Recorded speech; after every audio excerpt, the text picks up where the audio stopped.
নাম আপনার? অভিজিৎ নাথ। কি কারণে হোমিওপ্যাথি চিকিৎসা করাতে এসেছিলেন আমাদের এখানে? আমার এই কোমরে ব্যথা, পায়ে ব্যথার জন্য এসেছিলাম। কত বছর ধরে ভুগছিলেন এই সমস্ত 2 বছর। সমস্যা? অ্যালোপ্যাথি ডাক্তার করেছি, হ্যাঁ। তো কাজ হয়নি। আর হোমিওপ্যাথি চিকিৎসার চেষ্টা করেছিলেন আগে কখনো? না, আপনার কাছেই ফার্স্ট। তো আমার কাছে কতদিন ওষুধ খাচ্ছেন এখানে? আপনার কাছে এখানে 6 মাস খাচ্ছি। তাতে কেমন আছেন বলুন? আগের থেকে ভালো আছি। কতটা ভালো হবে? মানে কোমরের ব্যথা যেটা ছিল ওটা নেই। হুম। হাঁটুতে আর পায়ে ব্যথা আছে, আগের থেকে অনেক কম আছে। আগের থেকে হোমিওপ্যাথি চিকিৎসা আপনি সন্তুষ্ট? হ্যাঁ।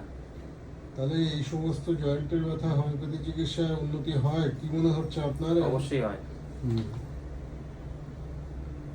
ঠিক আছে।